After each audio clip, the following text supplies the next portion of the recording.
Hello everyone, welcome back. Study ম্যাথমেটিক্সে প্রত্যেকে স্বাগত জানিয়ে ক্লাস 9 থেকে আমরা chapter 17 page number 242 video part number আজকে 20 করব। উপপাদ্য নাম্বার 30, ভীষণ ইম্পর্টেন্ট উপপাদ্য। দেখো ভিভিআই লিখেও দিয়েছি আমি, তার সাথে স্টার চিহ্ন দিয়েছি, এটা মানে জানতেই হবে। ত্রিভুজের মধ্যমা তিনটি সমবিন্দু।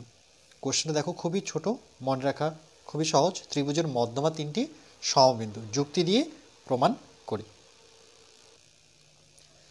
দেখো কোশ্চেনটার মধ্যেই আছে যে ত্রিভুজের মধ্যমা তিনটি সমবিন্দু, তাহলে প্রথমে একটা কি করতে হবে, আমাদের ত্রিভুজ অঙ্কন করতে হবে। তাহলে এখানে আমি জায়গা নিয়েছি, তো এখানে আমরা কি করব, একটা ত্রিভুজ প্রথমে অঙ্কন করব।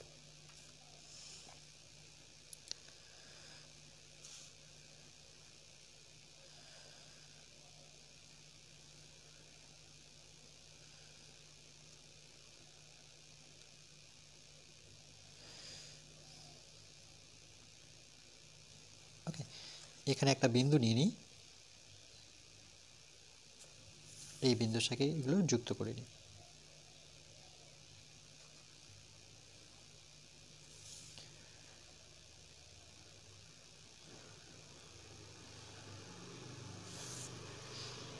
আচ্ছা, নাম দিয়ে দেব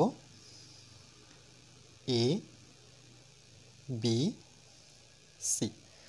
তাহলে প্রথমে আমরা কি লিখব, প্রথমে লিখব যে প্রদত্ত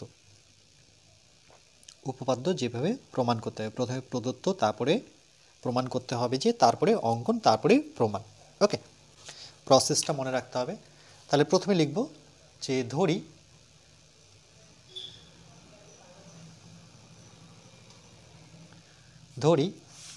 এ বি সি একটি কি ত্রিভুজ। আমি ছবিটা এখানে এঁকেছি, তার কারণ হচ্ছে এখানে লিখব আর তোমাদের ছবিটা দেখতে সুবিধা হবে। তোমরা কিন্তু একদম টপে করবে। ওকে, যে ত্রিভুজ চিহ্ন দেব, বা এটাকে সংকেত বলতে পারি, এ বি সি।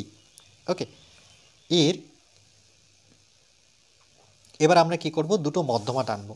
এই বি বিন্দু থেকে এসি বাহুর মধ্যবিন্দু ধরে নাও, আমি এখানে নাম দিলাম ই। ওকে, ঠিক সি শীর্ষবিন্দু থেকে এর একটা মধ্যমা টানবো, সেটা নাম দিয়ে দিলাম এফ। ওকে, তাহলে এগুলোকে আমরা যুক্ত করে নিই। তো প্রথমে আমরা যুক্ত করব বিই,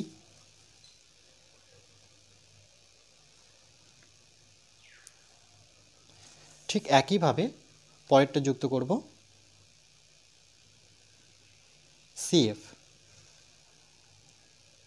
ওকে,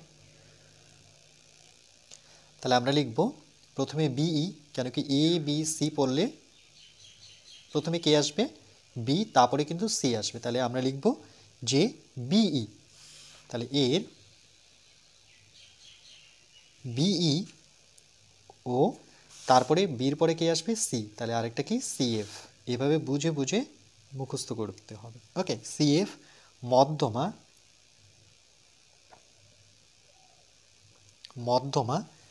দুটি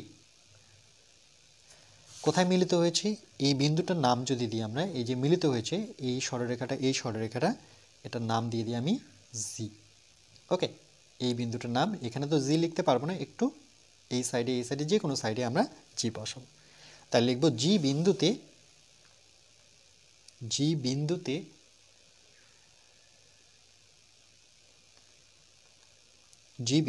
ছেদ করেছে।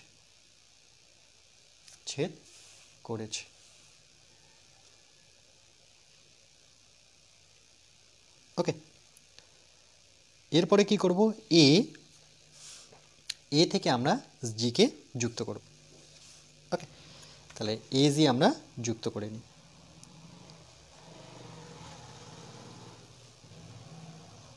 যুক্ত করলাম, তাই লিখব এ কমা জি যুক্ত করে তার সাথে কি করব, একটুখানি বাড়িয়ে নেব। ওকে, এজিকে আমরা বাড়িয়ে নেব। এই এজি বাহুটা যে আছে সরলরেখাটা, এটাকে আমরা আর একটু বাড়িয়ে নিয়ে এখানটায় আসলাম। ওকে, যেখানে ছেদ করলো, এই যে ছেদ করলো, এই বিন্দুটার নাম দিয়ে দিই।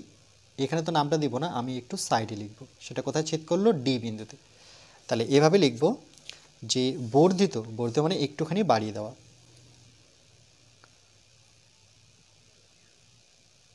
বর্ধিত করা হলো। ওকে, তারপরে লিখব যে বর্ধিত কি হলো, এজি সে কি করেছে, এজিকে বাড়িয়ে যখন দিলাম তখন কি করলো, সে বিসিকে ডি বিন্দুতে ছেদ করলো। তাহলে সেটা লিখব যে বিসি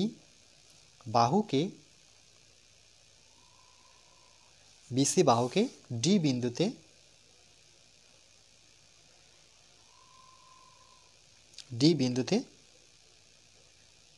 ছেদ করেছে। ওকে, এরপরে লিখতে হয় যে প্রমাণ করতে হবে, যে এই প্রসেসটা ফলো করতে হয়। উপপাদ্য প্রমাণ করতে গেলে প্রথমে প্রদত্ত, তারপরে লিখতে হয় প্রমাণ করতে হবে যে, এভাবে আন্ডারলাইন করতে হয়। সেটা কি লিখব, এই কোশ্চেনটা দেখে দেখে লিখব যে ত্রিভুজের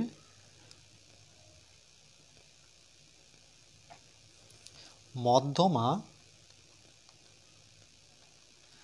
তিনটি সমবিন্দু।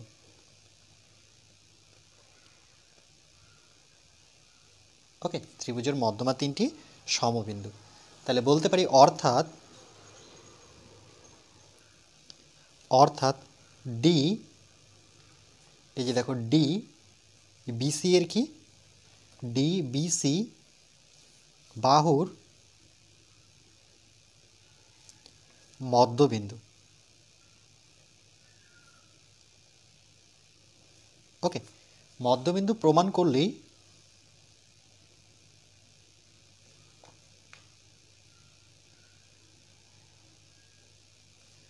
প্রমাণিত হবে যে ত্রিভুজের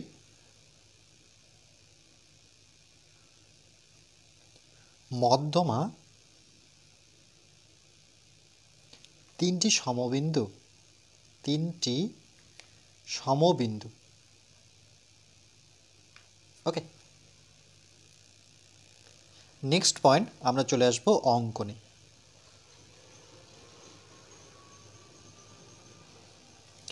অঙ্কনে কি করব, আমরা এই এডি যে বাহুটা আছে এডি, ওকে, এডিকে আমরা কি করব, দেখো এই এডি বাহুটাকে আমরা আর একটুখানি বর্ধিত করব। ওকে,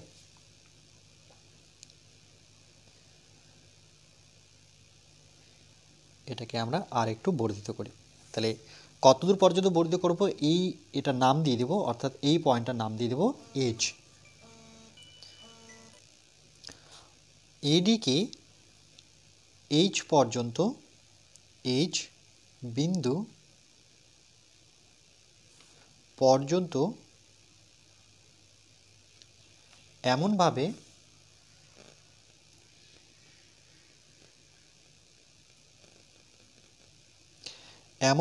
বর্ধিত করা হলো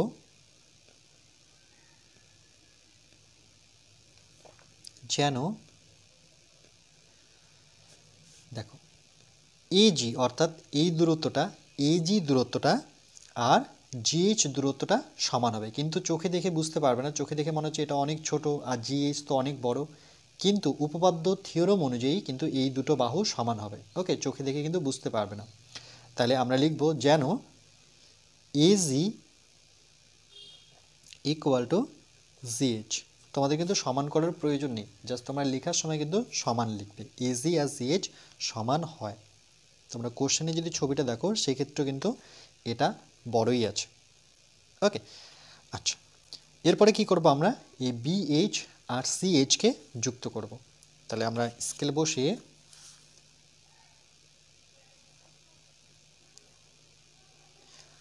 আর সিএইচকে যুক্ত করে নিই।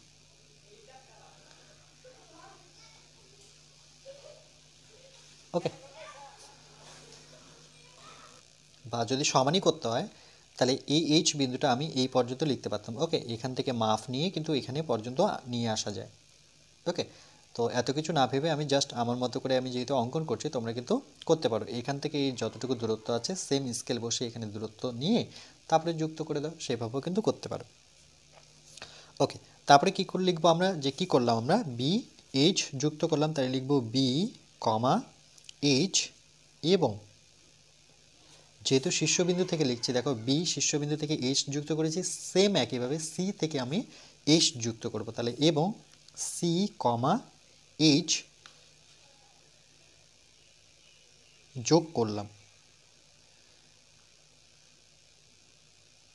ওকে, এবার চলে আসবো আমরা প্রমাণে।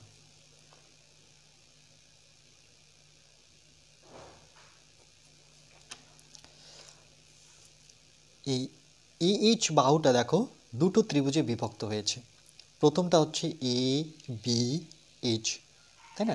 তাহলে লিখব ত্রিভুজ, সাইন দেব, এটা ত্রিভুজ সাইন এ বি এইচ এর, এ বি এইচ এর এ বি বাহুর মধ্যবিন্দু কি এফ, তাহলে লিখব এ বি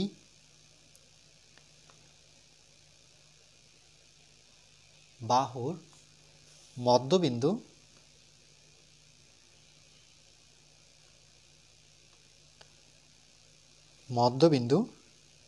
এফ। ওকে, এখানে পাশে কিন্তু প্রদত্ত লিখতে পারি, কেন এটা কোশ্চেন অনুযায়ী কিন্তু আমরা এখানে লিখে দিয়েছিলাম। ওকে, যে মধ্যমা দুটি জি বিন্দুতে ছেদ করেছে, তাহলে এর মধ্যমা দুটি দেখো একটা ই এফতে আর একটা ইতে ছেদ করেছে, তাহলে এখানে আমি ব্র্যাকেটে প্রদত্ত লিখতে পারি কোশ্চেন অনুযায়ী। এবার দেখো এ এইচ, এই এ এইচ বাহুর মধ্যবিন্দু কী হবে জি, কেন? তার কারণ হচ্ছে যদি এ বি বাহুর মধ্যবিন্দু এফ হয়, তাহলে এফ বাহুটাই দেখো, মানে এফ বিন্দু থেকেই তো আমরা সি টেনেছি, তাই না? সি টেনেছি, তাহলে কিন্তু এটা যেহেতু মধ্যবিন্দু, তাহলে এই ক্ষেত্রে জিটাও কিন্তু মধ্যবিন্দু হবে। ওকে, তাহলে আমরা লিখব এ এইচ, এভাবে মনে রাখবে আমি যেভাবে বলছি, যে এ এইচ বাহুর মধ্যবিন্দু, সেটা কি দেখলাম আমরা জি, কি অনুসারে, সেটা হচ্ছে অঙ্কন যখন করেছি তখনই, তাহলে এখানে লিখব অঙ্ক নানুসারে।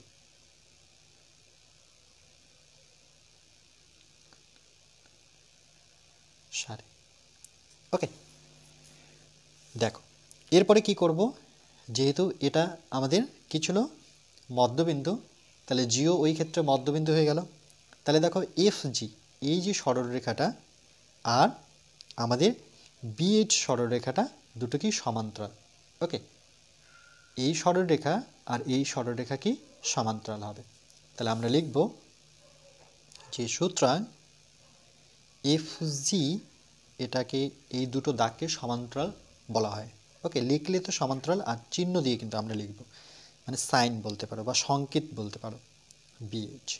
তাহলে কীভাবে পড়তে হয়, এফ জি সমান্তরাল বিএইচ, কেন সেটা এখানে লিখব, যেহেতু, কারণটা লিখব, ত্রিভুজের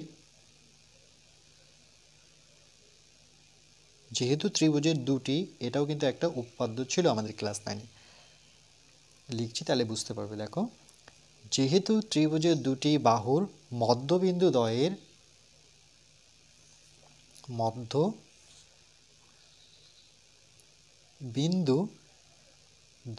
বলতে এখানে দুজনের কথা বলেছে। ওকে, মধ্যবিন্দু দ্বয়ের সংযোজক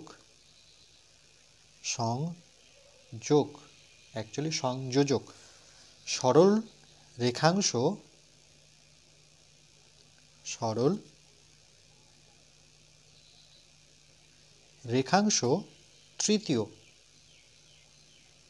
তৃতীয় বাহুর সমান্তরাল, এটা কিন্তু একটা উপপাদ্য ছিল, সেটা কিন্তু আমরা প্রমাণ অলরেডি করে এসেছি। ওকে, ত্রিভুজের দুটি বাহুর মধ্যবিন্দু, এই যে ত্রিভুজটা দেখতে পাচ্ছ এ বি এইচ, এর মধ্যবিন্দু দুটো, একটা জি আর একটা এফ, রাইট? বাহুদ্বয়ের সংযোগ সরলরেখাংশ তৃতীয় বাহুর সমান্তরাল, তৃতীয় বাহু বলতে এই বাহুটার কথা বলছি। ওকে, এটা এক বাহু 1 নাম্বার, এটা দ্বিতীয় নাম্বার, তাহলে এটা কত, তৃতীয় নাম্বার, তাহলে বলছে এই দুটোর মধ্যবিন্দু সংযোগ তৃতীয় বাহুর সমান্তরাল। সুতরাং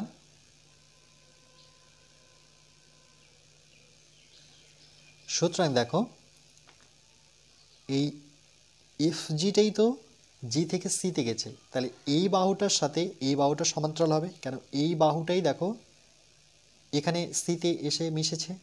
তাহলে আমরা বলতে পারি জিসি আর বিএইচ কি সমান্তরাল, মানে এই সরলরেখাটা ঠিক সামনের সরলরেখাটা মনে রাখবে। তাহলে লিখব জিসি সমান্তরাল কার সাথে, সে বিএইচ এর সাথে। ওকে, আবার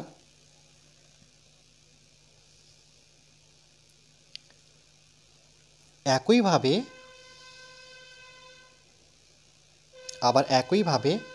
ঠিক এই ত্রিভুজটা একটা ছিল আমার এ বি এইচ কমপ্লিট, এবার এই পাশেরটা নেব এ সি এইচ। তাহলে নেব ত্রিভুজ সংকেত দেব আগে, বা চিহ্ন বলতে পারি এ সি এইচ। এ ঠিক একই রকমভাবে, ওকে, একই রকমভাবে দেখো এসি বাহুর মধ্যবিন্দু কি ই, তাই লিখব যে এসি বাহুর মধ্যবিন্দু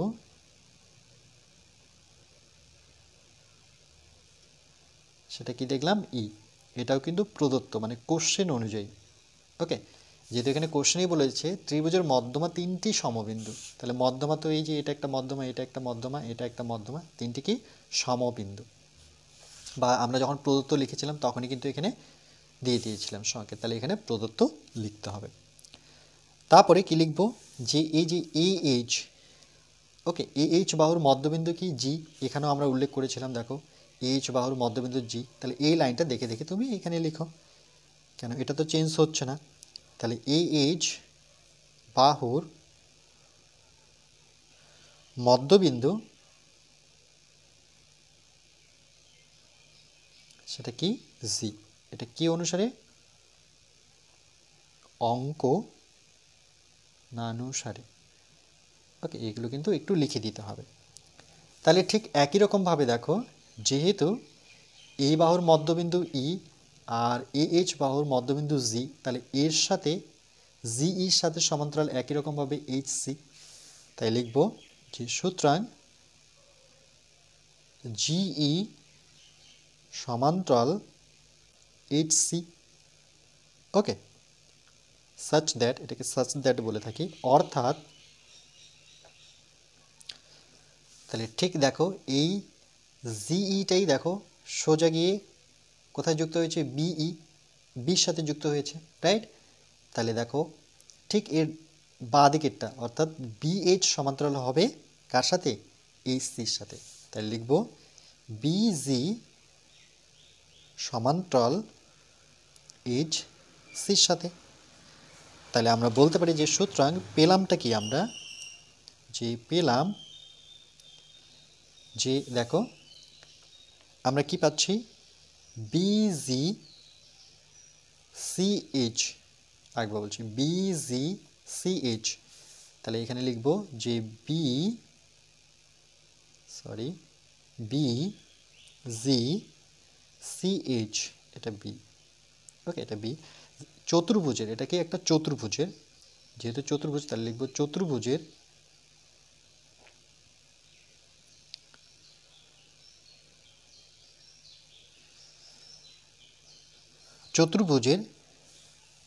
এই যে চতুর্ভুজটা দেখতে পাচ্ছি, এই যে দেখো জি সি বাহুর সাথে বিএইচ সমান্তরাল,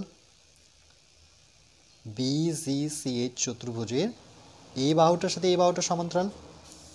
এই যে এখানে লিখেও দিয়েছি দেখো যে জিসির সাথে কি বিএইচ সমান্তরাল, তাহলে এটাকে ঘুরিয়ে লিখতে পারি যে বি, না যেমন আছে তেমনই লিখি যে জিসি সমান্তরাল কি ছিল সেটা বিএইচ, এবং এই বাহুটার সাথে এই বাহুটা অর্থাৎ বিজির সাথে এইচ সি, সেটাও লিখে দেওয়া আছে দেখো বিজির সাথে এইচ সি, অর্থাৎ এই লাইনটা আর এই লাইনটা, ওকে, সেটা একসঙ্গে লিখছি। তাহলে বিজি সমান্তরাল এইচ সি। ওকে, তাহলে দেখো যেই চতুর্ভুজের বিপরীত বাহু দুটো সমান্তরাল সেটাকে আমরা কি বলে জানি, সামান্তরিক বলে জানি। তাহলে লিখব যে বিজি সিএইচ, এই চতুর্ভুজটার কি নাম হয়ে গেল, একটি এই চতুর্ভুজটি হয়ে গেল সামান্তরিক। তার মানে আমরা সামান্তরিকের বৈশিষ্ট্য দেখতে পাচ্ছি। সরি একটু বানানটা আমি ঠিক করে দিই। ওকে, সামান্তরিক যার কর্ণ, এই সামান্তরিকের কর্ণ দেখো BGCH সামান্তরিক কর্ণ কি, একটা হচ্ছে BC আর একটা হচ্ছে GH। তাহলে দুটো কর্ণ, একটা হচ্ছে BC ও CH। যদি এই দুটো কর্ণ হয়ে থাকে তাহলে BC আর GH এই কর্ণ দুটো কোথায় মিলিত হয়েছে দেখো D বিন্দুতে। তাই লিখব D কি হবে তাহলে BCর মধ্যবিন্দু। তাই লিখব সুতরাং D BC এর বা BC বাহু লিখতে পারো মধ্যবিন্দু। কেন? যেহেতু সামান্তরিকের বৈশিষ্ট্য লিখব, যে সামান্তরিকের বৈশিষ্ট্য থেকে আমরা কি জানি, সামান্তরিকের কর্ণদ্বয় মানে দুটো কর্ণকে একবারে লিখলে ম্যাথমেটিক্সে কীভাবে লিখতে হয়, কর্ণদ্বয় পরস্পরকে সমদ্বিখণ্ডিত করে, অর্থাৎ সমান দুই ভাগে ভাগ করে, সমদ্বিখণ্ডিত করে। এই জন্যই আমি বলতে পারি যে ডি বিসির মধ্যবিন্দু। কেন? সামান্তরিকের কর্ণদ্বয় এই কর্ণ সমান দুই ভাগে ভাগ করে, এই ভাগটা সমান, এই ভাগটা সমান। যদি এই দুইজন সমান হয় তাহলে ডি কি হবে, তার মাঝখানের বিন্দু, তাহলে মিডল পয়েন্ট। ওকে, তাহলে আমরা বলতে পারি ফাইনালি যে সুতরাং ত্রিভুজের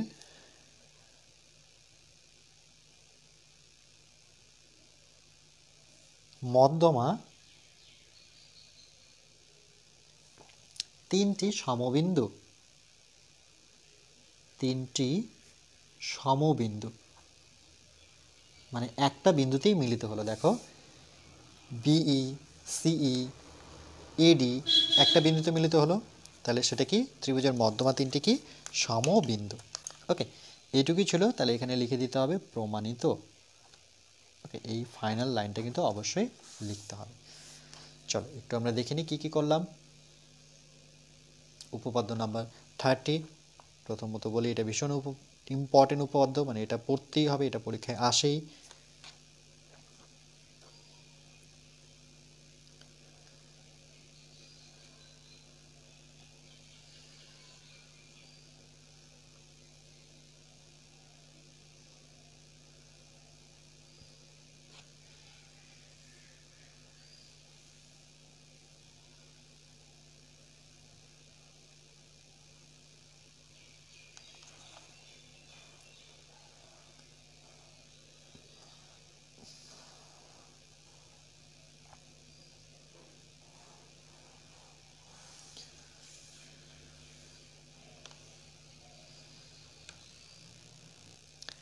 এরপরে আমরা নেক্সট পার্ট নাম্বার 21-এ বাকি আলোচনাটুকু করব।